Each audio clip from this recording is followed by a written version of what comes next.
Lázaro, que estaba echado a la puerta de aquel, lleno de llagas, y ansiaba saciarse de las migajas que caían de la mesa del rico, y aún los perros venían y le lamían las llagas. Aconteció que murió el mendigo y fue llevado por los ángeles al seno de Abraham, y murió también el rico y fue sepultado. Y en el Hades alzó sus ojos, estando en tormentos, y vio de lejos a Abraham y a Lázaro en su seno. Entonces él, dando voces, dijo: Padre Abraham, ten misericordia de mí, y envía a Lázaro para que moje la punta de su dedo en lengua y refresque mi lengua, porque estoy atormentado en esta llama. Pero Abraham le dijo: Hijo, acuérdate que recibiste tus bienes en tu vida, y Lázaro también males, pero ahora éste es consolado aquí y tú atormentado. Además de todo esto, una gran sima está puesta entre nosotros y vosotros, de manera que los que quisieren pasar de aquí a vosotros no pueden, ni de allá pasar acá. Hasta ahí vamos a leer esta parte del texto. Le invito a que oremos al Señor. En este día, oh Señor, bendecimos tu santo nombre. Te alabamos por tu misericordia, por tu fidelidad, por tu amor con tu pueblo. Un pueblo que ha sido llevado por una historia hermosa, pero también con baches, con situaciones difíciles, que tú conoces mejor que nosotros. Hoy vamos delante de ti con humildad, humillados ante tu majestad, ante tu soberanía, tu autoridad, reconociendo tu sabiduría más alta que los cielos, y también reconociendo nuestra necedad, que muchas veces nos lleva por malos caminos. Hoy te pedimos que nos ayudes a meditar en nuestros caminos, a meditar en la realidad de nuestra vida, hacia donde estamos llevados. Ayúdanos, Señor, a que sea tu palabra fuente inagotable de vida, y también que sea esa luz que seguimos para emprender, para tomar decisiones, para caminar. Señor, guía a tu pueblo por misericordia, obra poderosamente en medio nuestro. Ahora, al atender tu palabra, tu consejo, y también, Señor, a vivir más allá de estas cuatro paredes. Bendice, Señor, a tu pueblo, tu iglesia, Señor, y te pedimos tu bendición sobre nosotros. En el nombre de Jesús. Amén. Bien. Hoy es un día especial, aniversario de la iglesia, y tengo ocasión de venir con la familia y dos pequeños niños que ya habrán visto por ahí. Soy un vivo ejemplo de lo que significa tener hijos pequeños y todo lo que eso conlleva. El Señor prueba nuestro amor, nuestra paciencia, la templanza y todo el fruto del Espíritu que está en Gálatas 5. Ustedes los conocerán bien. Bueno, quienes tengan hijos pequeños conocerán también el significado real del egoísmo. El egoísmo. En este tiempo lo hemos experimentado con nuestros hijos. Claramente es un asunto interesante, ¿no? Tener dos hijos de poca edad es como una experiencia de Jacob y Esaú, así, a ese nivel. Hay muchos juguetes en la casa, probablemente en la casa de niños de este tiempo hay muchos juguetes. Hace 50 años probablemente no era la realidad, pero los juguetes hoy día están al alcance, están en los supermercados, son baratos, no hay tanta dificultad para tenerlos. 1000 juguetes si ellos quieren siempre el mismo. Hay 1000 cosas para escoger, muchas cosas para escoger, pero quieren exactamente el mismo. Y esa es la razón de la discordia, esa es la razón del conflicto. Llanto, gritos y cosas por el estilo se dan porque ellos dos pequeños quieren lo mismo, la misma cosa. Esta experiencia que tenemos en la casa se multiplica por muchas personas. Y en el mundo hay mucha gente que lidia y piensa y medita sobre esta realidad del egoísmo o de lo que significa querer algo especialmente. Bueno, en la década del 70 hubo una publicación de una película de bajo presupuesto en Hong Kong de una historia de una tribu, la tribu de Yi, que está cerca de Hong Kong. En la película se llamaba Los dioses deben estar locos, ¿ya? Probablemente algunos no la habrán visto, no sabrán nada de eso, pero lo voy a resumir en breve minuto.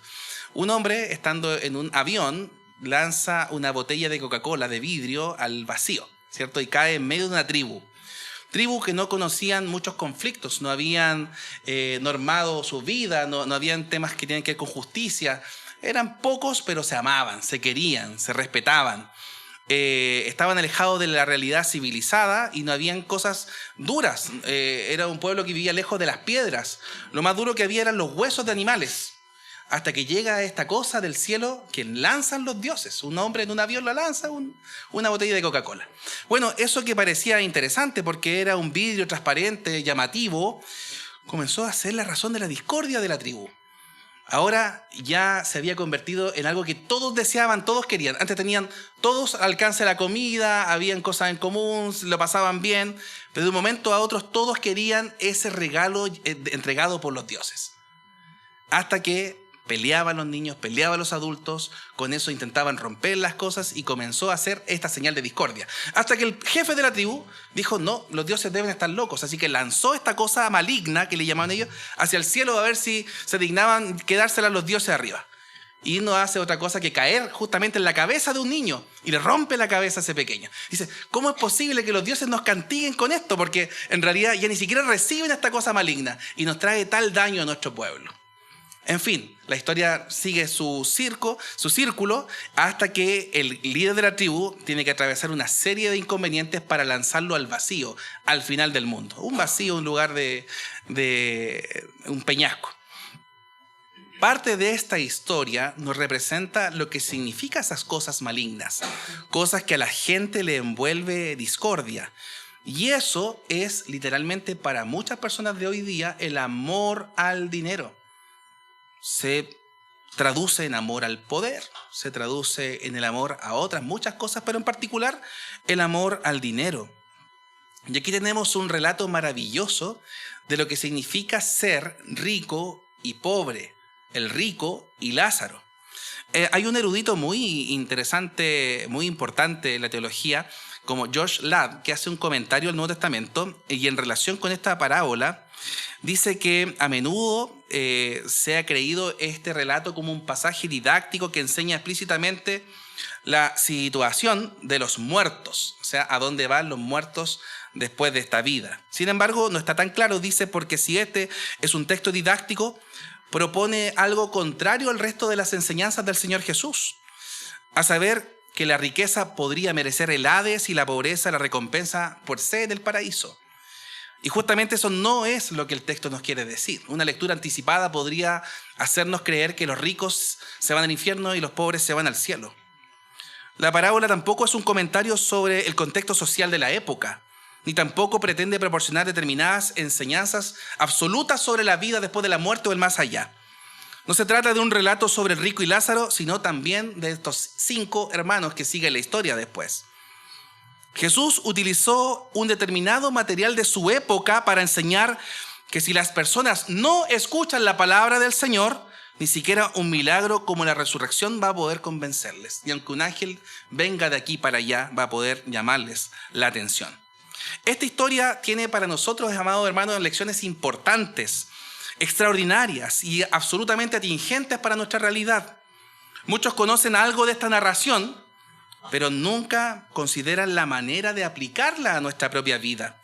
Ahora quisiera tener esa consideración de algunas aplicaciones para nuestra vida. En primer lugar, si leen conmigo el versículo 19 al 21 del texto, considerar que Dios asigna condiciones distintas a cada hombre, condiciones distintas a cada persona.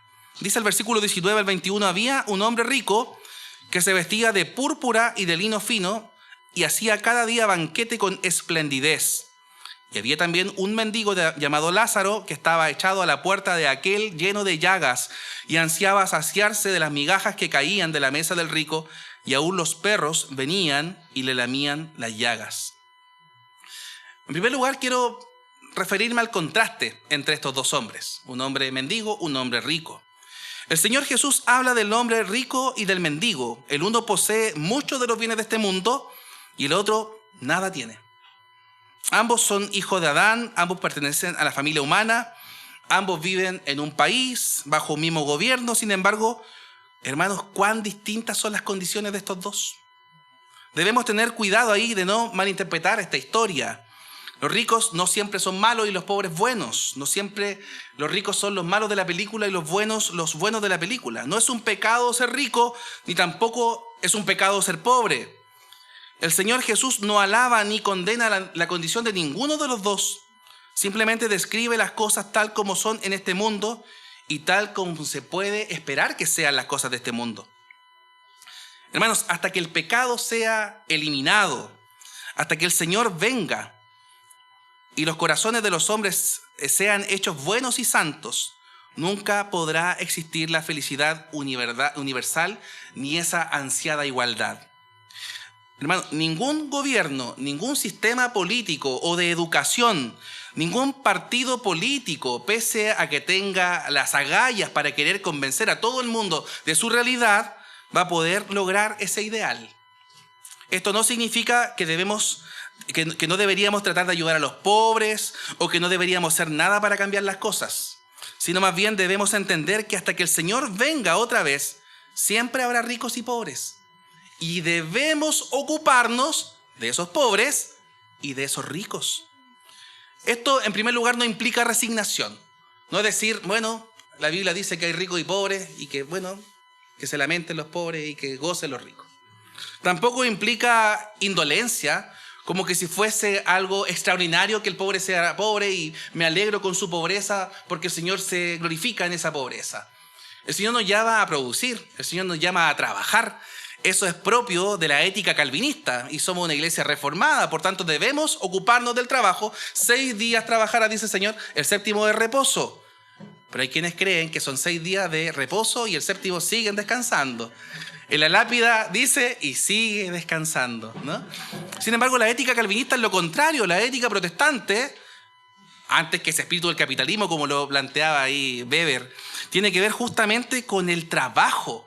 Una ética del trabajo, dedicarse a glorificar a Dios a través del trabajo, pero no a través de la subordinación torpe o hostil contra los trabajadores, como algunos lo plantean.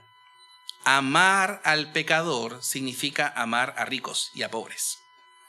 En segundo lugar, hay una condición de un hombre en este mundo, y la condición de los hombres en este mundo nunca es evidencia necesaria de su condición espiritual. Porque el Señor a cada quien lo prueba como es y tal como es. Hay quienes piensan que la situación de Job se da en el contexto de un pecado que habrá cometido Job. ¿Se acuerdan los amigos de Job? Amigos, compadres, entrañadísimos, que buscan ciertamente dar un consuelo terrible. Un hombre que solo anhela su muerte y maldice el día de su muerte por causa de su aflicción. Nos damos cuenta ahí que no existe un símil entre una realidad espiritual con la realidad humana. Versículos 22 y 23, si lo leen conmigo. Aconteció que murió el mendigo y fue llevado por los ángeles al seno de Abraham, y murió también el rico y fue sepultado. Y en el Hades alzó sus ojos, estando en tormentos, y vio de lejos a Abraham y a Lázaro en su seno. Aquí nos presenta el texto y el Señor Jesús en esta parábola un contraste extraordinario entre lo que es la verdadera riqueza y la verdadera pobreza. Muchos considerarían la posición del hombre rico como algo ideal. ¿Quién no quiere ser rico? Uno dirá, ¿cómo no quiere ser rico? Como si fuese lo óptimo en este mundo. Hermano, el anhelo más grande de algunas personas es el dinero. Su corazón se orienta a amar al dinero antes que todo y creen que todo lo pueden adquirir con dinero. De estas personas dicen, el dinero no te da la felicidad, pero te la compra. ¿Han escuchado eso ustedes? Suena divertido, pero no es un chiste creer que la felicidad se reduce a la plata. Hay gente tan pobre, dice un dicho, que lo único que tiene es plata. Parece que tenía o que tuviese todo lo que un corazón pudiese desear, pero la verdad es que aquel hombre rico era desesperadamente pobre. Cuando las buenas cosas de esta vida le fueron quitadas, no tenía nada que le pudiese ayudar del tormento eterno. Cuando las buenas cosas de esta vida se van, lo único que te queda es tú frente a Dios. Tenía riquezas en la tierra, pero no tenía riquezas ni tesoros en el cielo. Tenía ropa fina, de lino fino, y se vestía con esplendidez, pero ninguna ropa de justicia para cubrir su pecado y su desnudez delante del Señor. Tenía amigos en la tierra, pero ningún amigo ni ningún mediador ante Dios. Nunca probó el pan de vida. Probablemente probó muchos manjares, pero no probó ese pan de vida. Y cuando dejó su espléndida casa, no tuvo ningún hogar celestial donde poder acudir. Su riqueza, hermanos, era superficial, porque estaba sin Cristo, sin fe, sin perdón y sin santidad. Cuando murió fue al Hades o al infierno.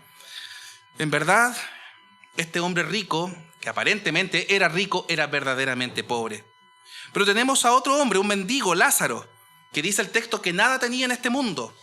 Sería difícil imaginarnos un caso de mayor pobreza o miseria. Pero en el más alto sentido, este hombre era rico. Era hijo de Dios con una herencia eterna en los cielos. Sus riquezas eran verdaderas y duraderas. Tenía la mejor ropa posible, esa ropa de justicia, la justicia perfecta de Cristo Jesús. Tenía al mejor amigo que se puede tener, el Señor. Y como comida o alimento, probó el verdadero pan de vida. Lázaro no era pobre, sino que era el verdaderamente rico en esta historia. Entonces aquí se puede ver en el texto que debemos medir a los hombres no por las normas del mundo, sino por la forma en que Dios mide las cosas. Las riquezas y la grandeza del mundo no son en ningún sentido pruebas o evidencias de un favor de Dios. Frecuentemente son una trampa o un impedimento para el alma, porque hacen que uno ame el mundo y se olvide de Dios. Hermanos, el Señor quiere que tú seas rico en Él y dejes la pobreza espiritual, la falta de fe, la falta de amor, la falta de una sana espiritualidad. Frecuentemente, las cosas de este mundo son bendiciones disfrazadas, enviadas en amor y en sabiduría para apartar al hombre del mundo y enseñarle a poner su corazón en las cosas que son de arriba. Ellas son enviadas para mostrar al hombre cómo es su propio corazón y hacer que el pueblo de Dios sea más y más fructífero en buenas obras.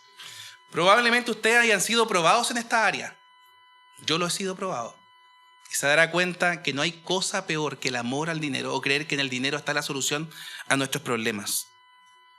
Pero también hoy somos desafiados, hermanos, a un espíritu de contentamiento, a tratar de tomar en cuenta todos los días que esta vida no es un lugar de la verdadera recompensa. Nuestros ojos están en la eternidad, están en los cielos y trabajamos absolutamente como si el Señor viniera en 1000 años, pero con nuestra fe y esperanza como si el Señor viniera mañana. Cuando el día del juicio llegue, todas las cosas serán puestas realmente en un verdadero orden y solamente entonces será evidente cuán grande es la diferencia entre aquellos que sirven al Señor y aquellos que sirven al dinero. Hermanos, en tercer lugar, tanto los ricos como los pobres mueren. Esta historia nos muestra una realidad, la realidad frente a nosotros, frente al espejo, frente a Dios. Un día dejaremos de existir. Y no sé si usted ha ido a funerales este año, yo me he tocado participar de varios velorios y funerales, y cada día que ocurre esa situación uno tiene un momento de introspección. Qué grato es dar gracias al Señor por la partida de los que sirvieron al Señor por un largo trecho. Tuvimos 2 cercanos pastores, hermanos de este tiempo en nuestra iglesia, el pastor Osvaldo, el pastor Covarrubias, sirvieron por años al Señor. Pero en mi condición de dirección de colegio me tocó despedir a un adolescente de 17 años que se quitó la vida. Y uno dice, son cosas trágicas, terribles. Se pregunta usted, ¿por qué? ¿Por qué ocurre esto? La realidad es que independiente de la condición social, económica, de la edad, todos vamos a partir. Usted no lo sabe, yo tampoco. Cruza la calle y la vida se acabó. Nadie sabe cuándo se acaba. Y es una realidad en la que tenemos que pensar, meditar y también en esa área meditar en nuestros caminos. El rico y Lázaro murieron. Este es el destino de todos y será también el tuyo, a menos que el Señor Jesús venga antes. La muerte es el gran enemigo del cual nadie va a poder escapar. No pasa por alto a ninguno, no respeta nada de nadie. La muerte no esperará hasta que tú estés preparado. Ahora sí, no. La muerte llega y llega. Vendrá la hora que Dios señala, o la hora que tú quieres. Muchos conocen estas cosas, pero la mayoría no las sienten como una realidad. Si lo hicieran, actuarían de acuerdo a esa realidad. Cuán necio, hermanos, es poner nuestros corazones en este mundo moribundo y sus placeres temporales y así perder la vida eterna. Cuán necesario hoy se torna, por tanto, considerar que nuestro verdadero tesoro, nuestra riqueza, no es la posición, el poder, la riqueza o cualquier cosa que el mundo nos pueda dar. Quien tiene a Cristo, ese lo tiene todo, aunque eso implique perder la vida. Tienes a Cristo, nada te falta. Si el Señor es tu pastor, nada te falta. Esa expresión es interesante, hermano, porque el Salmo 23 se traduce en la versión castellana Valera por lo general como un futuro. Y el traducirlo como un futuro tiene implicaciones teológicas, por cuanto para quienes algunos esto podría significar algo que envuelve lo escatológico o lo del final de los tiempos. Si el Señor es mi pastor, nada me faltará. Ahora puede que me falten cosas, pero en realidad en el futuro nada me va a faltar. Pero precisando un poco en la exégesis del texto, el verbo no alude a lo futuro, sino a lo presente, a lo que actualmente vivo. Si el Señor es tu pastor, nada te falta. Y probablemente tú puedas decir, bueno, me falta un mejor refrigerador, me falta una lavadora que lave y seque, o me falta una ropa mejor, porque los que tengo, o mis zapatos que están ya con problemas, o mis calcetines tienen papitas, ¿no? Le llaman así. Pero en realidad, ¿eso se refiere al Salmo 23? Justamente no. La realidad espiritual de esa oveja dependiente de su pastor es que si él lo pastorea, nada le falta.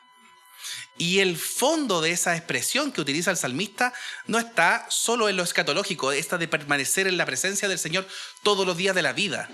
La estructura de este salmo es interesante porque tiene una estructura quiámica. El foco del centro del salmo está en el centro.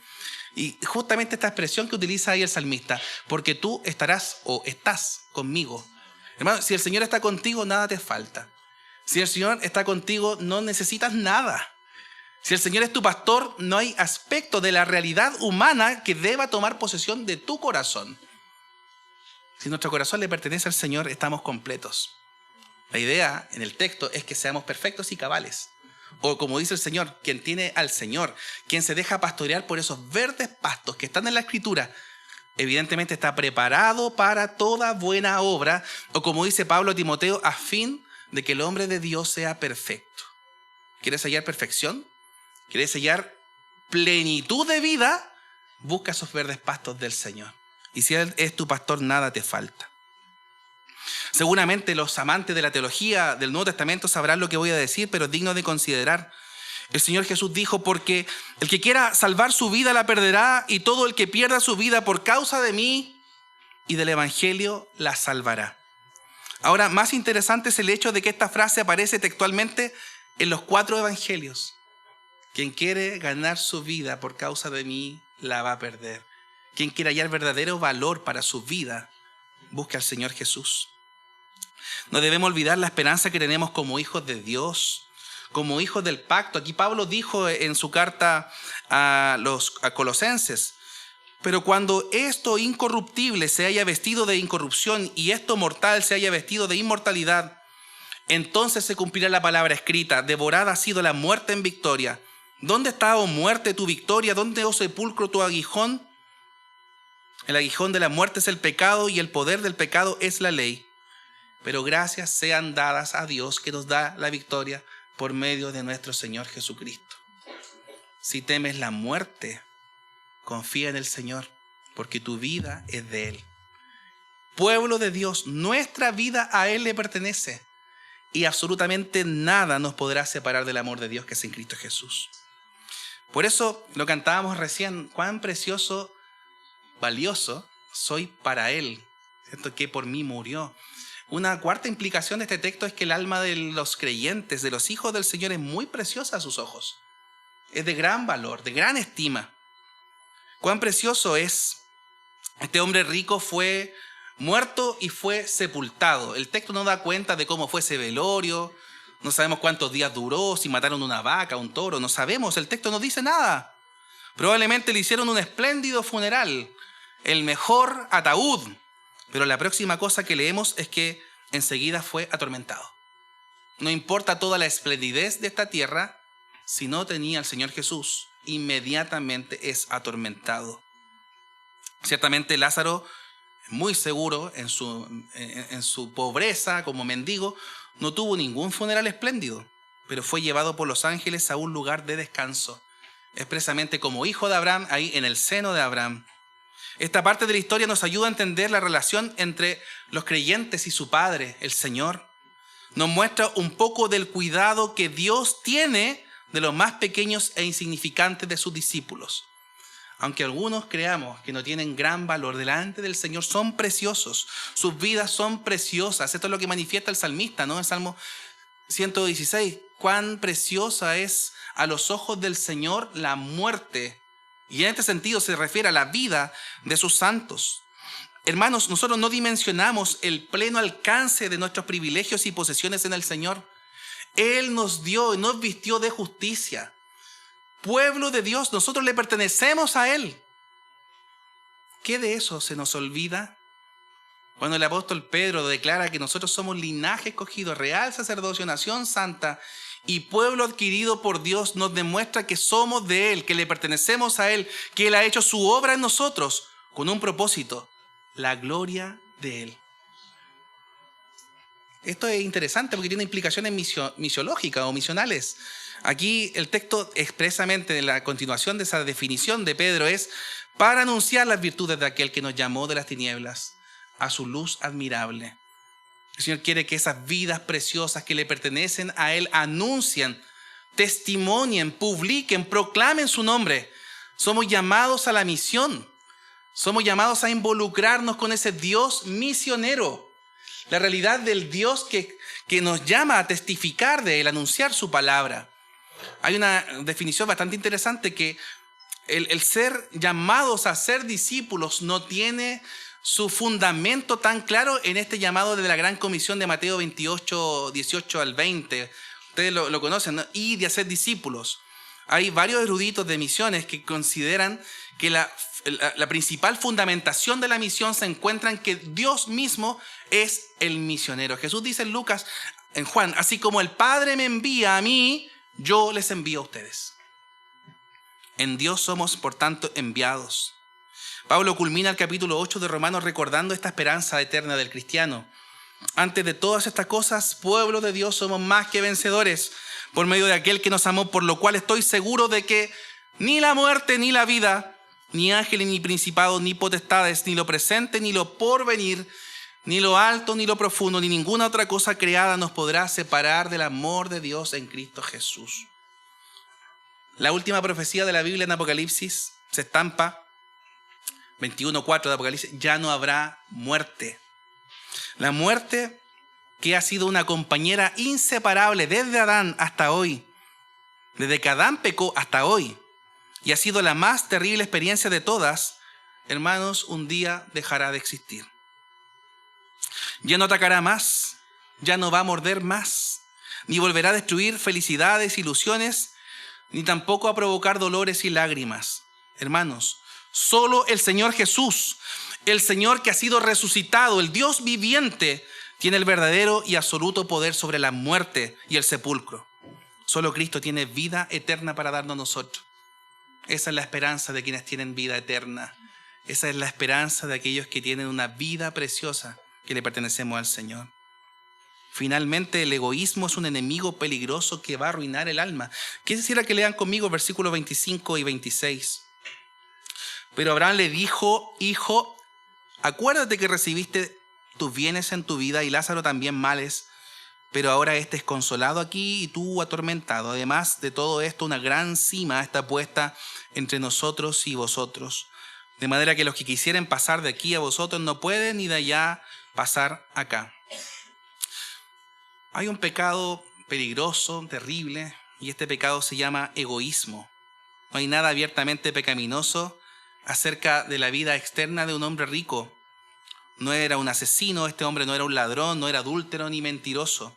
Sin embargo, fue un lugar de tormento por las definiciones que vemos en el texto. Debemos tener cuidado en primer lugar de vivir para nosotros mismos. El Señor no te llama a vivir para ti, sino a vivir para Él. Y las consecuencias de vivir para Él es vivir para tus hermanos.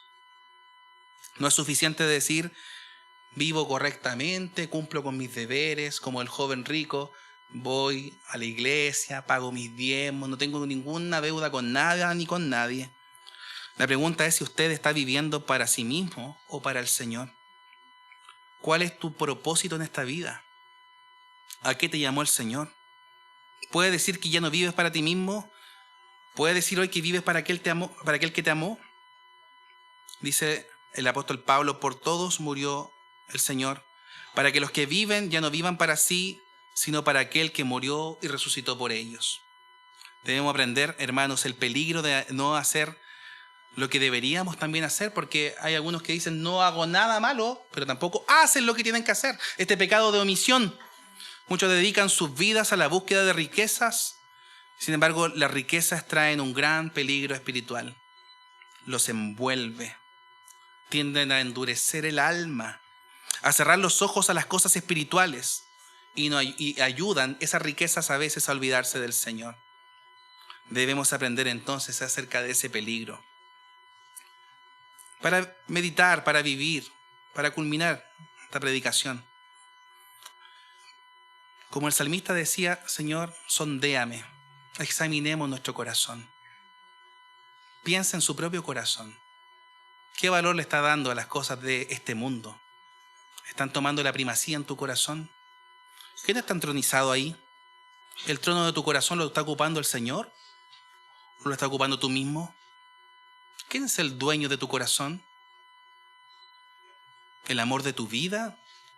¿Las riquezas? ¿El poder? ¿La fama? ¿Cuál es el ídolo que está entronizado en tu corazón? ¿Cuál será tu condición después de esta vida?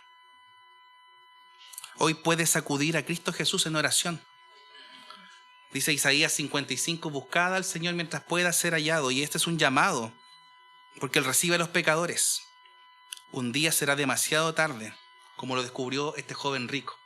Ya, si no tengo alternativa, por último, manda un ángel que venga y que les anuncie a mis 5 hermanos que perecen. ¿Qué es lo que dice el Señor? Tienen a Moisés y a los profetas, a ellos. Oigan, tienen la escritura, oigan. Hermanos, el amor al dinero es la pasión universal. Cómo se gasta dinero, cómo se gana el dinero, cómo se acumula, cómo se presta, se desperdicia, cómo se roba, hasta cómo se falsifica. Por dinero se venden almas, se oprimen conciencias, se comprometen hombres y se prostituyen mujeres. Por dinero se envilecen los políticos, se ofuscan los artistas, se arruinan religiosos. Por dinero los narcotraficantes se esclavizan a los soldados, a los jóvenes. Ustedes saben cómo les llaman, ¿no? Y destruyen la sociedad. El dinero hoy maneja el mundo a tal grado que el billete de banco y la tarjeta de crédito han llegado a ser los dioses mayúsculos de casi todas las personas. Y lo que en realidad te dé valor es cuánto recurso hay en esa cuenta corriente. La Biblia tiene mucho que decir y ya nos ha dicho harto acerca de lo que significa la esclavitud al dinero. Salomón afirma: quien ama el dinero, de dinero no se sacia. Quien ama las riquezas nunca tendrá lo suficiente. Eso lo dice en Eclesiastés 5:10. El profeta Jeremías dice: el que acapara riquezas injustas es perdiz que empolla huevos ajenos. En la mitad de la vida las perderá y al final no será más que un insensato. Y Pablo finalmente dice: el amor al dinero es la raíz de todos los males. Santiago dice: se han oxidado su oro y su plata. Ese óxido dará testimonio contra ustedes y consumirá como fuego sus cuerpos. Santiago 5:3. Ya que lo que nos consume se convierte en nuestro Dios. Si nuestra vida está entregada únicamente a almacenar riquezas y dinero, nos pasará como predice Santiago, dará testimonio contra nosotros. Hagamos del Dios de los cielos de nuestro ser. Así tengamos o no bienes en esta tierra, tendremos la paz que produce el sostenernos en Cristo Jesús. No sé si lo que te quita el sueño hoy sea la plata, el dinero, o cómo llegar a fin de mes, o cómo pagar tus cuentas, o cómo pagar las cosas que tienes que pagar. Pero una cosa sí tienes que saber: tu vida le pertenece al Señor y tú eres más importante que eso. Oremos al Señor. Te alabamos, oh Dios, en esta hora. Bendecimos tu santo nombre y te agradecemos por tu santa palabra hoy predicada. Te pedimos que tú...